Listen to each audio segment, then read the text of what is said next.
Hello guys, live അപ്ഡേറ്റ്സിലേക്ക് സ്വാഗതം.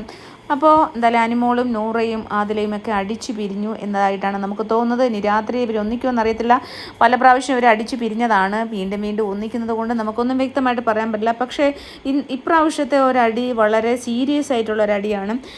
ഇന്ന് രാത്രി ഒരു വൈകുന്നേരം എന്ന് പറഞ്ഞാൽ ഉച്ച കഴിഞ്ഞിട്ടുള്ള ഒരു സംഭവമായിട്ട് ബന്ധപ്പെട്ട് ഉച്ചക്കത്തെ യഥാർത്ഥത്തിൽ പറഞ്ഞാൽ ഉച്ചക്കത്തെ ഭക്ഷണം അനിമോളാണ് ഉണ്ടാക്കിയത്. ആ ഉച്ചക്കത്തെ ഭക്ഷണം ഉണ്ടാക്കി കഴിഞ്ഞാൽ ഉച്ചക്കത്തെ ഡ്യൂട്ടി അനിമോളുടെ കഴിഞ്ഞു. പിന്നീട് പാത്രം കഴുകുന്ന ആ ഉച്ചക്കത്തെ പാത്രം കഴുകേണ്ടത് ആ സമയത്തുണ്ടായിരുന്ന വെസൽ ടീമാണ്. അത് കഴിഞ്ഞ് ഡ്യൂട്ടി മാറി. ഡ്യൂട്ടി മീൻസ് അനിമോളെ കിച്ചണിൽ നിന്ന് മാറ്റി വെസൽ ടീമിലേക്കാക്കി ഈ പ്രശ്നം കാരണം. അപ്പോൾ പിന്നെ ആ വെസലിൻ്റെ പാത്രം അനിമോൾക്ക് കഴുകാൻ കൊടുക്കുന്നത് എന്ത് അർത്ഥത്തിലാണെന്ന് എനിക്ക് മനസ്സിലാവുന്നില്ല. ആദിലയും അക്ബറും കൂടി നൂറയോട് പറഞ്ഞു. നൂറ ഒന്നും ആലോചിക്കാതെ അനിമോളെടുത്ത് ബാക്കി പാത്രം കഴുകാൻ പറയുകയാണ്. അപ്പോൾ അനിമോൾ പറഞ്ഞു, ഞാൻ രാത്രിത്തെ പാത്രം കഴുകാമെന്ന് പറഞ്ഞു. രാത്രി എല്ലാവരും കഴിച്ചതിന് ശേഷം എല്ലാ പാത്രങ്ങളും അവിടെ വെച്ചിരുന്നു, ഞാൻ ഒറ്റയ്ക്ക് കഴുകിക്കൊള്ളാമെന്ന് പറഞ്ഞു. അപ്പോൾ അതൊരു കാരണവശാലും ആദില സമ്മതിക്കത്തില്ല. ആദില സമ്മതിക്കാത്തത് കൊണ്ട് അക്ബർ സമ്മതിക്കത്തില്ല. പിന്നെ അതുപോലെ തന്നെ നൂറ. അപ്പോൾ അത് കേട്ടിട്ട് നൂറ പറയുകയാണ്, അനിമോളെ വന്ന് പാത്രം കഴുകൂ, അനിമോളെ ക്യാപ്റ്റന് ഒരു വില കൊടുക്കേണ്ടത്, നിങ്ങൾ വന്ന് പാത്രം കഴുകൂ, നീ പാത്രം കഴുകുന്നത് ജോലി ചെയ്യാതിരിക്കുന്നത് എന്തുകൊണ്ടാണ് എന്നൊക്കെ ചോദിച്ചിട്ട് ഇങ്ങനെ പറഞ്ഞുകൊണ്ടിരിക്കുകയാണ്. യഥാർത്ഥത്തിൽ പറഞ്ഞാൽ നൂറ ഒരു നിമിഷം ചിന്തിച്ചാൽ മതി. ഉച്ചക്കത്തെ ഡ്യൂട്ടി ഓൾറെഡി കഴിഞ്ഞ ഒരാളാണ്. അപ്പം അവിടെ അനീഷുണ്ട്, എല്ലാവരും കേട്ടോണ്ടിരിക്കുകയാണ്. അതിനുശേഷം പിന്നെ സംഭവിച്ചതെന്ന് പറഞ്ഞു കഴിഞ്ഞാൽ നൂറ പിന്നെ പറയുന്നതെന്ന് പറഞ്ഞാൽ, നിനക്ക് ഷോപ്പ് കാണിച്ച് നിനക്ക് അവിടെ ഇരിക്കുക, നിനക്ക് PR ഉണ്ടല്ലോ, PR ഉണ്ടായിരുന്നു, നിനക്കൊരു പ്രശ്നമില്ല. അപ്പോൾ അതുകൊണ്ട് നീ പാത്രം കഴുകിയില്ല, ഒരു ഡ്യൂട്ടി ചെയ്തില്ല എങ്കിൽ ശരി, നിനക്ക് PR ഉണ്ടായതുകൊണ്ട് നിനക്ക് ഇവിടെ നിന്ന് പോവാം എന്ന് പറഞ്ഞു. നീ അതുകൊണ്ടാണ് ഇവിടെ നിൽക്കുന്നത് എന്ന് പറഞ്ഞു. അപ്പോൾ അത് സ്വാഭാവികമായിട്ട് അത് വളരെ തെറ്റായ കാര്യമാണ്. എന്ത് PR വന്നാലും അനിമോൾ നിൽക്കുന്നത് PRൻ്റെ ബലത്തിലാണെന്ന് പറഞ്ഞാൽ എനിക്കൊരിക്കലും അംഗീകരിക്കാൻ പറ്റത്തില്ല. ഞാൻ അനീഷേട്ടന് വേണ്ടിയിട്ടും അനിമോൾക്ക് വേണ്ടിയിട്ടും ഒക്കെ എല്ലാവർക്കും വേണ്ടിയിട്ടും വീഡിയോസ് ഇടുന്ന ആളാണ്. എനിക്കിഷ്ടപ്പെട്ട എല്ലാ ഗെയിമേഴ്സിനും വേണ്ടിയിട്ട് വീഡിയോ ഇടുന്ന ആളാണ്. ഞാൻ ആരുടെയും PR അല്ല. അപ്പോൾ അതുകൊണ്ട് തന്നെ PR ഉണ്ടായത് കൊണ്ടാണ് അനിമോൾ അവിടെ നിൽക്കുന്നത് എന്ന് പറഞ്ഞു കഴിഞ്ഞാൽ നമുക്കത് ഒരിക്കലും അംഗീകരിക്കാൻ പറ്റുന്ന കാര്യമില്ല. അപ്പോൾ അനിമോൾ അവിടെ നിന്ന് എഴുന്നേറ്റ് വീണ്ടും പ്രശ്നങ്ങൾ ഇങ്ങനെ വഴക്ക് തന്നെ പറഞ്ഞുകൊണ്ടിരിക്കുകയാണ്. അപ്പോൾ അനിമോൾ അവിടെ നിന്ന് എഴുന്നേറ്റ് ഇങ്ങനെ പോകുന്ന വഴിയിൽ പറഞ്ഞു, നൂറയോട് പറഞ്ഞു, നീ ഫൈനൽ 5-ൽ എത്തിയതിൻ്റെ അഹങ്കാരമാണ്, പിന്നെ അത് എന്നോട് കാണിക്കേണ്ട, നീ ഇപ്പം ടോപ്പ് 5-ൽ എത്തിയല്ലോ, അതുകൊണ്ട് അതിൻ്റെ അഹങ്കാരമാണ് നിനക്കെന്ന് പറഞ്ഞു.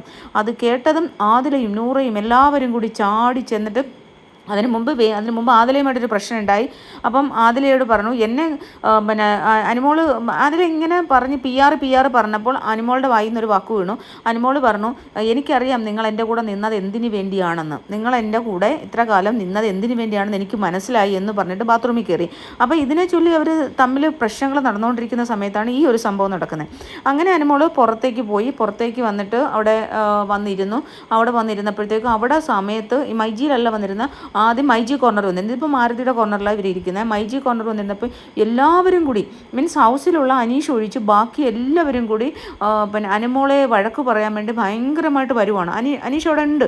അപ്പം അനീഷ് അകത്താണ്. അപ്പോൾ ഇവർ പുറത്ത് ഈ മൈജി കോർണറിൽ വന്നിരുന്നു ഭയങ്കരമായിട്ട് വളരെ റേസ് ചെയ്തിട്ട് പറയുകയാണ്, നീ എന്താണ് അങ്ങനെ പറഞ്ഞത്, നീ അതാണ്, നീ എന്ത് പറഞ്ഞത്, അതിൽ പറഞ്ഞ് എനിക്കിപ്പോൾ അറിയണം, നീ എന്താണ് അങ്ങനെ പറഞ്ഞത്, നിൻ്റെ വീട്ടിലെ പണം കണ്ടുകൊണ്ടാണോ, നിൻ്റെ കാറ് കണ്ടുകൊണ്ടാണോ, നിൻ്റെ വീട് കണ്ടുകൊണ്ടാണോ, നിൻ്റെ എന്ത് കണ്ടുകൊണ്ടാണ് നിൻ്റെ കൂടെ നിൽക്കുന്നതെന്ന് എന്ന് പറഞ്ഞിട്ട് അതിലെ പഴയ കാര്യം പറഞ്ഞതുമായിട്ട് ബന്ധപ്പെട്ട് നൂറ തിരിച്ചു പിന്നെ മറ്റുള്ളവരെല്ലാം അവളുടെ ഇതുകൊണ്ട് മാത്രം ടോപ്പ് 5-ൽ എത്തിയത് അവൾ ടാസ്ക് കളിച്ചിട്ടാണ് എന്നുള്ള രീതിയിൽ.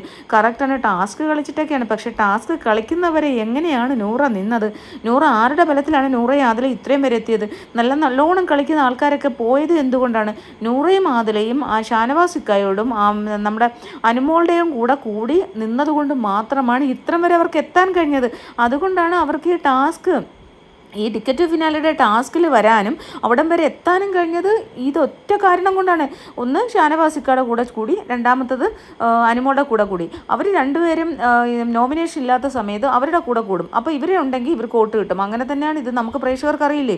അത് അനിമോൾ അവിടെ പറഞ്ഞു, അനിമോൾക്ക് സഹിക്കാൻ വയ്യാതാണ് അനിമോൾ പറഞ്ഞത്.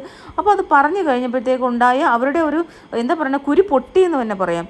അങ്ങനെ കുരു പൊട്ടി ഭയങ്കരമായിട്ടുള്ള ഒരു വഴക്കും പ്രശ്നങ്ങളും. പിന്നെ ഈ ഭയങ്കര സ്ട്രോങ് എന്ന് പറയുന്ന ഈ അതിൻ്റെ ഇടയ്ക്കൂടെ കരച്ചിൽ, അതിനൊന്നും നാടകം എന്ന് പറയാൻ പറ്റില്ല. അനിമോൾ അങ്ങ് കരയുമ്പോഴത്തേക്ക് അതിന് ഡ്രാമ, അതിന് പിന്നെ എന്താ പറയുക, ഭയങ്കര മോശമായിട്ടാണ് പറയുന്നത്. ആദില കരഞ്ഞാൽ അതിന് ഡ്രാമയല്ലേ, നൂറ കരഞ്ഞാൽ അതിന് ഡ്രാമയല്ലേ. ലാസ്റ്റ് വീക്കുകളാണ്, ഇപ്പോഴാണ് അവർക്ക് കരച്ചിൽ വരുന്നത്, അവർക്ക് സെൻറ്റിമെൻറ്റ്സ്, അവരെ വാപ്പയെക്കുറിച്ചുള്ള സങ്കടം. വാപ്പ വളരെ മോശമായിട്ട് അബ്യൂസ് ചെയ്തെന്ന് പറഞ്ഞ പാർട്ടികളാണ്. അപ്പോൾ നമ്മളതൊക്കെ ചിന്തിക്കണം. എന്തായാലും അതെല്ലാം കഴിഞ്ഞതിന് ശേഷം അപ്പോഴത്തേക്ക് അനീഷ് വന്നിട്ട് ചോദിച്ചു, അനീഷ് പറഞ്ഞു, നൂറ ക്യാപ്റ്റൻ എനിക്കൊരു കാര്യം ചോദിക്കാനുണ്ടെന്ന് പറഞ്ഞു. അപ്പോൾ എന്താണ്, അപ്പോൾ പറയാൻ സമ്മതിക്കുന്നില്ല. അപ്പോൾ പറഞ്ഞു ഈ ഉച്ചക്കത്തെ ഡ്യൂട്ടി. അപ്പോൾ അതുവരെ അനിമോൾക്ക് പറയുന്നതിൻ്റെ ക്ലാരിറ്റി ഇല്ല. അനിമോൾ പറയണം ഞാൻ ഉച്ചക്കത്തെ ഡ്യൂട്ടി ഓൾറെഡി ഞാൻ ചെയ്ത് കഴിഞ്ഞാണ്. എൻ്റെ ഉച്ചക്കത്തെ ഡ്യൂട്ടി എന്ന് പറഞ്ഞാൽ ഉച്ചയ്ക്ക് ഞാൻ ഭക്ഷണം ഉണ്ടാക്കി കഴിഞ്ഞു. അപ്പോൾ അത് ആ വെസലിൻ്റെ കഴിവേണ്ടത് അതുവരെ നിന്ന വെസൽക്കാരാണ് എന്ന് പറഞ്ഞാൽ മതി. അത് അനീഷ് അവിടെ വന്നിട്ട് അനീഷ് പറഞ്ഞു. അനീഷ് വരുന്ന കണ്ടപ്പോഴത്തേക്ക് കുറച്ച് എല്ലാവരും ഈ അക്ബറൊക്കെ അങ്ങ് പിൻവാങ്ങി, അക്ബറൊക്കെ അങ്ങ് മാറി. അപ്പോൾ ഉടനെ ചോദിച്ചു ഉച്ചക്കത്തെ നൂറ ക്യാപ്റ്റനോടാണ് ഞാൻ സംസാരിക്കുന്നത്, ഉച്ചക്കത്തെ ആരാണ് ഉച്ചക്കത്തെ പിന്നെ ബസ്സിൽ കഴുകേണ്ടത്? ഉച്ചയ്ക്ക് വരെയുള്ള ഡ്യൂട്ടി കഴിഞ്ഞിട്ടാണ് നിങ്ങൾ ടീമിനെ ഷഫിൾ ചെയ്തത്. അപ്പോൾ ടീം മാറ്റി കഴിഞ്ഞപ്പോൾ ഉച്ച വരെയുള്ള കാര്യങ്ങൾ ആര് ചെയ്തു? ഉച്ചക്കത്തെ പാത്രം ആരാണ് കഴുകിയത് ആര്? ഈ കാര്യങ്ങൾ ചോദിച്ചു കഴിഞ്ഞപ്പോഴത്തേക്ക് നൂറയ്ക്ക് മനസ്സിലായി ഈ ഒരു കാര്യം അനീഷിന് മനസ്സിലായി. കാരണം വേറെ ആരും ഇത് പറഞ്ഞിട്ടില്ല. അപ്പം നൂറയ്ക്ക് അപ്പോഴാണ് ഒരു എന്താ പറയുക, ഇത് എപ്പിസോഡിൽ ലാലേട്ടൻ്റെ മുന്നിൽ വന്നു കഴിഞ്ഞാൽ നൂറ ഇവിടെ പിന്നെ നെഗറ്റീവായില്ലേ? കാരണം എന്ന് പറഞ്ഞാൽ നൂറ ചെയ്തത് ശരിയല്ല. നൂറ ഒരു ക്യാപ്റ്റനാണ്. അപ്പം സമ്മതിക്കാനായിട്ട് പറ്റുന്നില്ല, സമ്മതിക്കത്തില്ല. അനീഷ് നിങ്ങൾ പോകും, നിങ്ങൾ വണ്ടി വിട്ടോ, നിങ്ങൾ എന്തിനാണ് ഇതിന് വരുന്നത് എന്നൊക്കെ പറഞ്ഞു. നിങ്ങളോട് എനിക്ക് സംസാരിക്കാൻ താല്പര്യമില്ല എന്ന് പറഞ്ഞിട്ട് അനീഷിനെ വളരെ മോശമായിട്ടാണ് അനീഷിനോട് ബിഹേവ് ചെയ്യുന്നത്. അനീഷ് പൊക്കോളൂ, നിങ്ങൾ പൊക്കോളൂ എന്ന് പറഞ്ഞാൽ അനീഷിനെ വളരെ മോശമായിട്ട് ഒരു ബിഹേവ് ചെയ്യാണ് ആദിലയും നൂറയും. അപ്പോൾ അനീഷ് പറഞ്ഞു എനിക്ക് ഇത്രയേ ഉള്ളൊരു പോയിന്റ്, ഉച്ചവരെയുള്ള ഡ്യൂട്ടി ആരാണ് ചെയ്തത്? ഉച്ചവരെയുള്ള ബസൽ ടീമിൻ്റെ ക്യാപ്റ്റൻ, ബസൽ ടീമിൻ്റെ പാത്രം കഴുകേണ്ടത് ആരാണ്? അവർ കഴുകുക. രാത്രിക്ക് ശേഷം അനിമോൾ കഴുകുക എന്ന് പറഞ്ഞിട്ടുണ്ട്, രാത്രിയിലെ പാത്രങ്ങൾ. അപ്പോൾ അത് അംഗീകരിക്കാൻ അവർ തയ്യാറല്ല. പിന്നെ അതിനുശേഷം അനിമോൾ ഇപ്പുറത്ത് വന്നിരിക്കുന്നു.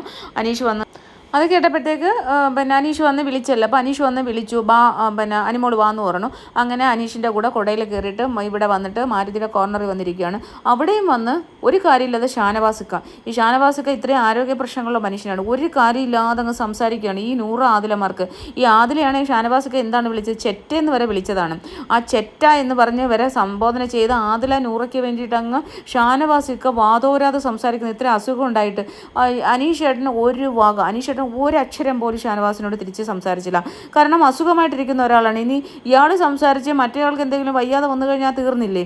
അപ്പോൾ അതുകൊണ്ട് കാരണം ഒരാൾ പ്രകോപിപ്പിച്ച് കഴിഞ്ഞാൽ വെറുതെ എന്തിനാ സംസാരിപ്പിക്കുന്നതെന്ന് വിചാരിച്ചിട്ടായിരിക്കും അനീഷ് ഒരക്ഷരം വെറുതെ നോക്കിക്കൊണ്ടിരുന്നു.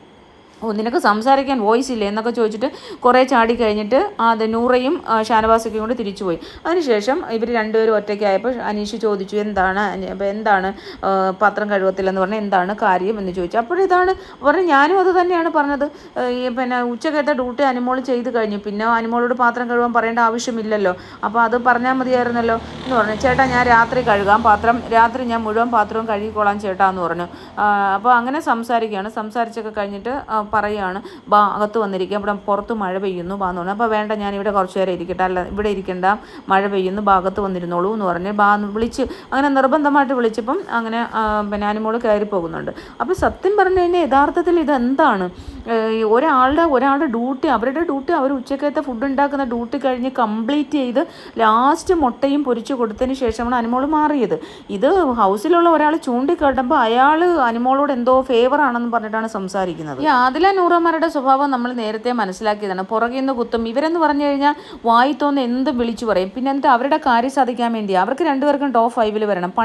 മണി ബാഗ് ഉണ്ടെന്നാണ് വിചാരിച്ചുകൊണ്ടിരുന്നത്. മണി ബാഗ് ഇല്ലാഞ്ഞപ്പോഴത്തേക്ക് ഇവർക്ക് രണ്ടുപേർക്കും ടോപ്പ് 5 വരണം എന്നുള്ള ഉദ്ദേശമാണ്. അല്ലാണ്ട് ഇവർക്ക് ആരോടും ഒരു സ്നേഹം ഒരു കമ്മിറ്റ്മെൻറ്റോ ഉള്ള ആൾക്കാരല്ല. ഇതൊക്കെ നമ്മൾ വെറുതെ ഈ ഡ്രാമ യഥാർത്ഥത്തിൽ പറഞ്ഞാൽ അവരാണ് ഏറ്റവും കൂടുതൽ ഡ്രാമ കളിച്ചുകൊണ്ടിരിക്കുന്നത്. ഈ ലെസ്ബിയൻ ദമ്പതികൾ ഇവരാണ് ഡ്രാമ കളിച്ചുകൊണ്ടിരിക്കുന്ന, ജനങ്ങളുടെ കണ്ണിൽ പൊടിയിട്ടുകൊണ്ട് ഡ്രാമ കളിക്കുന്നു. പാരൻസിനെ ഇത്രയും മോശമായിട്ട് പറഞ്ഞവർ ഇപ്പോൾ പാരൻസിനെ കുറിച്ച് നല്ലത് പറയാൻ ശ്രമിക്കുന്നു, പാരൻസ് വരാത്തതിനെ കുറിച്ച് പറയുന്നു. എന്തോ ഒരു ഡ്രാമയാണ് ഗൈസ് ഇതൊക്കെ. എന്തായാലും നെക്സ്റ്റ് വീഡിയോ ആയിട്ട് വരുന്നതായിരിക്കും. ബായ്.